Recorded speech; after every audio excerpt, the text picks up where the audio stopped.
Sedaj bomo pa dve temi obdelali, ki sta seveda skoraj, da bi lahko rekel, bolj družboslovni. Namreč citati so nedvomno družben pojav. Če tudi z njimi ravnamo, kot da gre za objektivne podatke, praktično že, kot da gre za neke vrste tehnične podatke in podobno, temu še zdaj rečem tako. Če izhajamo iz tega, da so citati nekaj objektivnega in nekaj, ko bi rekel, popolnoma razumljivega, smo se v bibliometriji zgrešili. Res je, da danes bibliometrija se razvija v neki delno, v neki smeri zelo statistično-matematičnih področji, ker se bolj izkaže za pomembno, ali je nek statistični račun pravilen ali ne. Pozablja se pa seveda, da je citiranje v osnovi, tako kot je raziskovalna dejavnost, družbena dejavnost, tudi citat in citiranje družbeni pojav ali pa družbeni fenomen.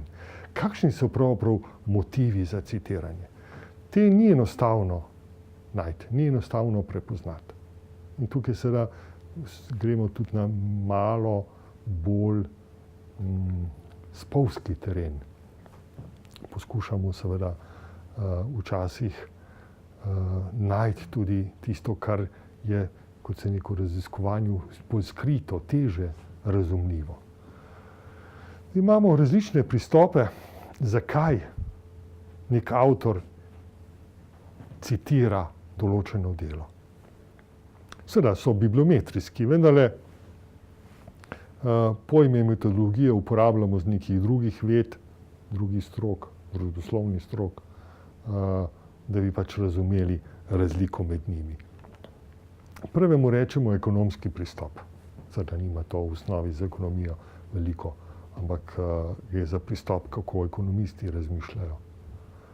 Pravi, da bi lahko torej raziskovalci razložili pridobljene informacije in svoje podatke, rezultate, in da bi tudi morajo pri tem uporabljati predhodne raziskave. Torej, da bi jih pridobili in razložili. Torej, potrebujejo neko teoretično osnovo, morajo poznati dobro metodologijo, raziskovalne metode, seveda v obem smislu, tako kot za zbiranje podatkov, kot za njihovo razlago. In tukaj pač uporabijo rezultate oziroma objave drugih raziskovalcev. To je v znanosti formalizirano in se pač objave rezultatov pojavi kot referenca ali, če tega v Sloveniji meni ta izraz všeč, navedba, če tudi se ne uporablja dovolj. Torej ne ločimo pogosto med navedbo in citatoma. Torej, citati so v določenem tekstu razumljeno kot ekonomska uporaba. Torej, mi smo nekaj vzeli, zato da smo lahko zgradili svoje. To ima svojo ceno. Seveda tega cena, to ceno ne plačujemo v denarju, kar konec koncev kljub seveda omejitvam, ki jih predstavljajo licence in drugi oblike omejenega dostopa do znanstvenih rezultatov, kar pa ni tema današnjega predavanja, oziroma delno se bomo dotaknili pri odprtem dostopu, je nek način, moramo za to plačati. Nekaj smo vzeli, nekaj smo prevzeli, plačamo s tem, da pač to citiramo. To je naše plačilo. Seveda, necitiranje pomeni tudi neplačilo. To pomeni, da nekomu, ki smo ga uporabili, nismo plačali za to uporabo. Zato lahko razumemo tudi recimo citat ali navedbo v osnovnem besedilu kot priznavanje in plačilo intelektualnih avtorskih pravic. In to je seveda osnova znanosti. Brez tega to poskušamo že študente naučiti, oziroma jaz bi rekel že učence, dijake, ker je pač danes copy-paste žal postalo tako splošno uporabljeno, da že pozabljamo, da je vedno nekdo odzadaj, ki je to moral ustvariti.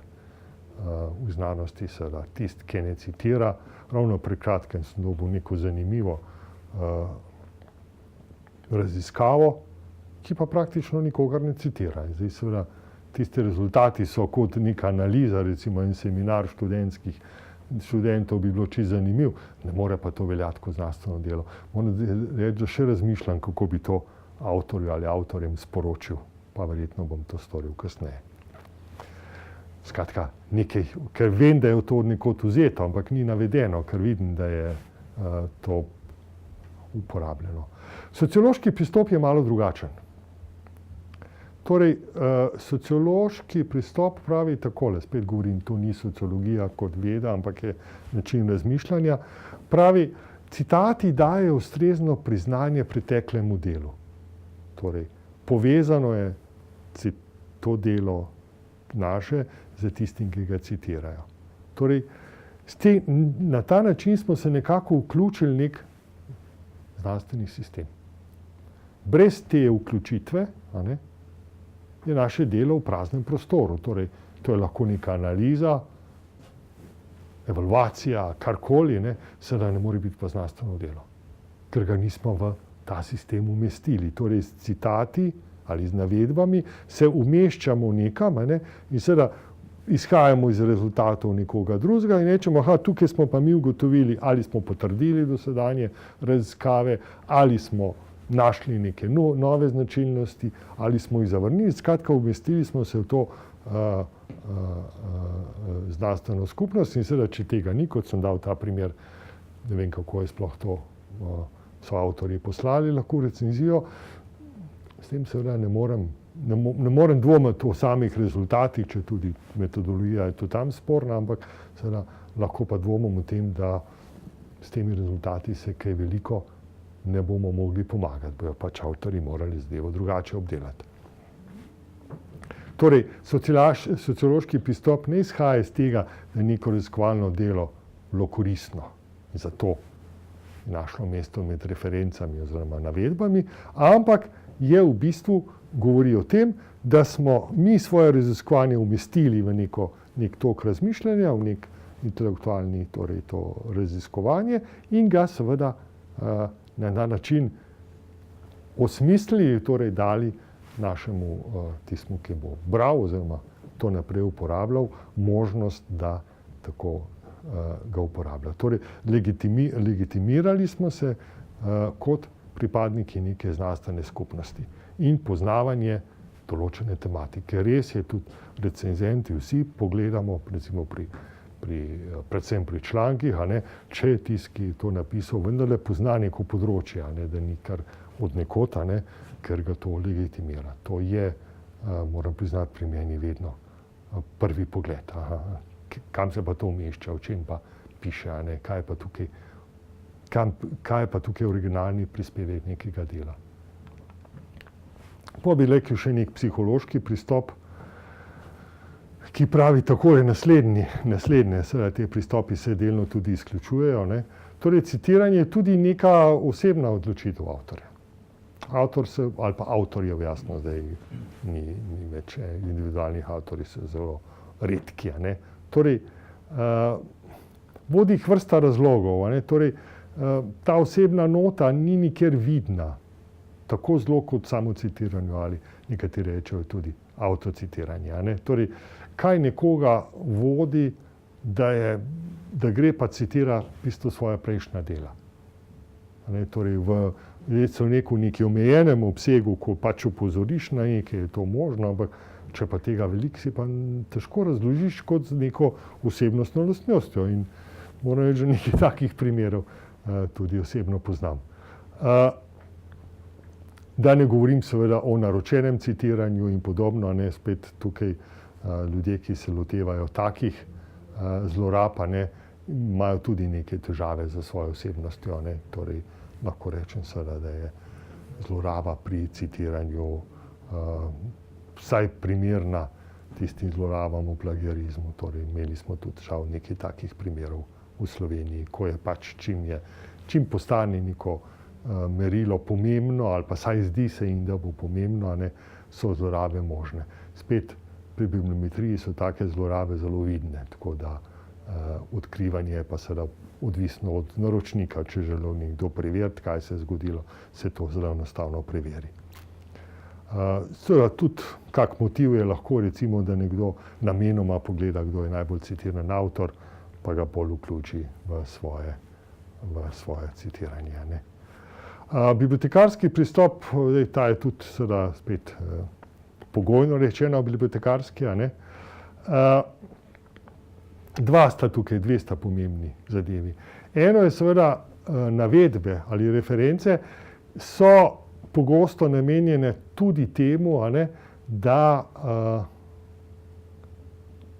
omogoča nekomu, ki ga vaše področje zanima, posebno če je začetnik v stroki, da poišče druge ustrezne vire z vašega področja, oziroma da bolje razume področje vašega raziskovanja, oziroma tega raziskovanja, ne. Torej, zato imamo lahko, včasih je seveda bila posebno v družboslovju in humanistiki je bilo, pa tudi v drugih področjih, je bilo to iskanje ustreznih referenc zelo časovno, zelo mukotrpno delo.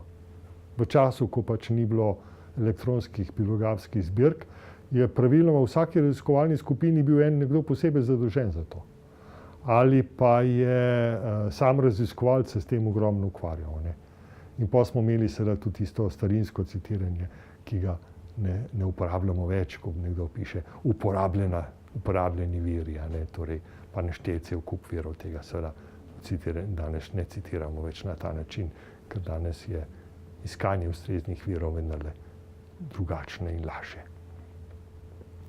Torej, seveda na drug del, torej pomembnosti, torej na nek način želimo tisti, ki smo objavo pripravili, tudi dati to svojo objavo kot neko vrste svetilnik ali neko vrsto možnost iskanja. Druga je pa seveda dostopnost informacijskih virov. Informacijske vire, ki jih citiramo, torej reference, praviloma moramo videti, moramo prebrati, vsaj preštudirati, vsaj delno. Sicer res je, da nekateri rezultati kažejo, da raziskovalci danes z velikim pomanjkanjem časa veliko virov, ki jih najdejo, ne utegnejo prebrati v celoti. Pogledajo samo del, mogoče metodologijo pa rezultate ali pa torej tisto branje celotnega besedila enostavno ni več mogoče, zato ker je pač informacijskih virov preveliko. Mi smo delali neke raziskave in moram reči, da večina raziskovalcev pravi, da nekje polovico virov preleti, drugo polovico pa res prebere. Seveda to je lahko malo nerodno, če take vire vključiš v reference. Lahko sem videl že tudi, da se je kdo kaj zmotil, pa da je napačno, torej vsebinsko napačno navedel, ne, če je bibliografsko druga bila vse v redu. Zdaj, glede dostopa, imamo danes eno novost, torej v zadnjih letih, a ne, to je tako imenovani odprti dostop. Simbol odprtega dostopa je tale odprta ključavnica, ne. Torej, večina kvalitetnih informacijskih virov, večina najbolj kvalitetnih revij je plačljiva. Kljub vsem obetom, da bo internet, svetovni splet, prosto dostopa, ne vem kaj smo govorili še pred 20 in več leti. Vemo, da nas ni tako, te naročnine so relativno drage, odprti dostop je v bistvu en odgovor na te drage naročnine, ki izhajajo iz nekega pravzaprav zelo zanimivega fenomena v znanosti. Znanstveniki, raziskovalci objavljamo zastonj. Izhajamo iz tega, da smo za svoje raziskovalno delo bliže plačani, torej svojo plačo s projekti, programi. In je objava v vrhunskih revijah seveda čast. Zato se borimo. Vrhunske revije pa poberejo naše članke zastonj, a ne, potem jih preko naših knjižnic nam jih prodajo nazaj. To je v bistvu neka seveda prevara, ne. Nekateri celo pravijo, da so znanstveniki raziskovalci sužnji, ki celo uživajo, če zastonj delajo, ne. Torej, vsaka objava v gledni reviji je vedno zadovoljstvo. Ne. No, to je mogoče malo šala, nekaj je pa na tem res in seveda odprto dostop, kot vemo, je nek odgovor na to neko vrsto dvojno moralo. Ne. Torej, dajmo v bistvu zahtevati, konec koncev naše raziskovalno delo je bilo že plačano, ne. In zakaj ne je bilo vsem dostopno. Vemo, da odprt dostop je že stara gibanje, tudi skoraj da politično, ideološko gibanje, ki pa je dobilo zadnja leta en zagon z tem, da so financerji začeli isto govoriti. Dajte, torej, tudi celo zahtevati, ne. Hočemo, da so rezultati, ki smo jih sofinancirali ali financirali, Evropska komisija je celo dala to eksplicitno to zahtevo, tudi v Sloveniji imamo že nekaj dokumentov, dajte to odprti dostop. Je pa nekaj, odprti dostop omogoča velikem večjem številu raziskovalcev dostop do vašega dela. Ta odprti dostop je seveda lahko odprto dostopnih revijah ali pa v plačljivih revijah, kjer plačate dostop. No, to slednje je še večja goljufija, ne, ker ta revija plačate, da imate odprtem dostopu, pa še celo vsebino nazaj proda preko vaše knjižnice. Torej še prva stvar, plačljiv, torej revija, ki so v celoti plačljive, odprto dostopne in plačljive, seveda pa vemo, da so vrsta stranskih pojavov, revije, ki objavijo za $100 karkoli. Lahko jim pošljete popolno zmišljotino, a ne, kot vemo, en je avtor preverjal, da je nek članek, v katerem dokazoval, da je našel zdravilo proti raku, s tem, da so podatki kazali nasprotne, ne. Praktično vse revije, samo da je dal $100, so si objavili. To je seveda stranski pot, ampak če je revija kvalitetna, torej če ima visok dejavnik vpliva ali kjerkoli drugi merilo, ne, in če še članek odprti dostop, jasno, bo dostopno vsem, vsak bo ta članek pogledal. Ugotavljamo tudi, da večja možnost citiranja je takrat, ko je revija članek na ta način objavljen. Motivi citiranja po viru, jaz sem tukaj razdelil neke 3, tako zelo spet, seveda pri teh stvarih moraš vedno nekako povzeti, ne. Notranji, ki so vezani na sam potek raziskovalnega dela, zunanji, ki so vezani na to, da hočete nekje objaviti, da bo vaša zadeva bolj odmevna, in pa osebni viri, ki so pa pač drugačni, ne. Torej, notranje zagotovo gre za tiste navedbe, ki so bile bistvene za vaše delo, ne. Torej, ali v smislu nekoga, ki je začel področje, ki pač rezultate objavil in so za vas pomembni, ali mogoče tudi metodološka izhodišča, torej metodologijo, ki ste jo uporabili, ste videli že nekje drugje in je želite namenoma ponoviti. Zanimivi so tako oni pregledni članki, zelo radi imajo nekaterih medicinskih in naravoslovnih področjih, ko nek avtor naredi pregled dosedanjega raziskovanja na nekem področju. In zdaj, ko vi pišete vaš članek, ker je to nek povzetek, namesto da bi citirali 5 različnih objav ali pa 50 različnih objav, citirate samo ta pregledni članek. Ti članki so tudi pogosto najbolj. Zato, ker je notor vse povzeto. Rečete, kot je bilo tukaj, to v tem področju so take in to opravite v dveh stavkih. Zunanji motivi, zdaj nekateri pravijo, da niso popolnoma legitimni, jaz se ne bi čisto s tem strinjal.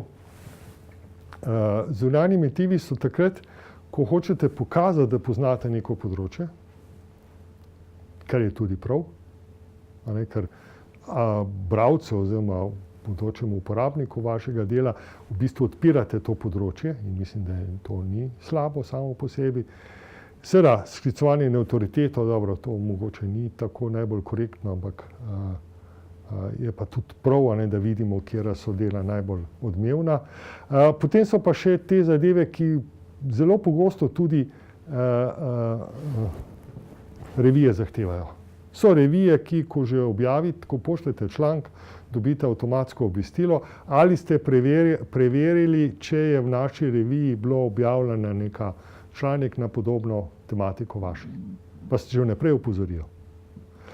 Kar, moram reči, tudi kot jaz, kot recenzent, to pogledam, meni se zdi nerazumljivo, nekdo hoče objaviti neki reviji, te revije pa ne spremlja. Ja. Mislim, pričakujemo, da bralec, ki to revijo bere, spremlja revijo, in bi rad seveda ta članek umestil v nek širši kontekst te revije, da bi videl, da to ni nek samotni strelec. To se mora reči, da mogoče bolj dogaja v družboslovnih revijah. Jaz imam kar nekaj takih primerov in vedno me nekako to iritira. Dobro, zdaj se mi zdi nekako, če hočeš, si lahko objaviš kje druge, saj nismo edina revija, ampak če ne pozna. Pa recimo ravno mogoče leto prej je bil objavljen članek na zelo podobno temo ali pa na isto, pa je ignoriran. To nekako ni v redu. Da seveda v bistvu gre za to, da pač želimo nekje objaviti. Lahko to je odvisno od avtorja, se bo temu prilagodil ali ne. Osebni motivi, to imamo spet samo citiranje, ki smo ga že večkrat omenjali. Seveda je pa še citiranje sodelavcev, prijateljev, to pa mislim, da je manj več zloraba, če si samo za to. Zdaj, seveda možno je tudi naslednje. Vsi imamo jasno neke prijatelje v znanosti ali saj znance, s katerimi smo sodelovali ali jih srečali na kakih kongresih in njihovo delo spremljamo. Sodobni mehanizmi spremljanja objav to omogočajo. Spremljamo in seveda to mogoče malo več poznamo. Tukaj seveda težko reči, ali je to res osebni motiv ali je pa to res referenčno delo. No, ta prvi smo pa povedal, če je članek objavljen neki reviji, ki je dosegljiva, bomo pač to objavili. Mi smo delali raziskavo na Univerzi na Primorskem, ko smo ugotovili, da ko so raziskovalci, sodelavci te univerze dobili dostop do določenih zbirk, Science Direct, Elsevier in podobno, ki jih prej niso imeli, se je naenkrat povečalo citiranje člankov iz teh revij. S tem, da so tudi objave bile objavljene v bolj kvalitetnih revijah, saj merjenje po dejavniku vpliva. Torej, da ta motiv ni tako mehen, ni tako redek. S tem smo končali to predavanje.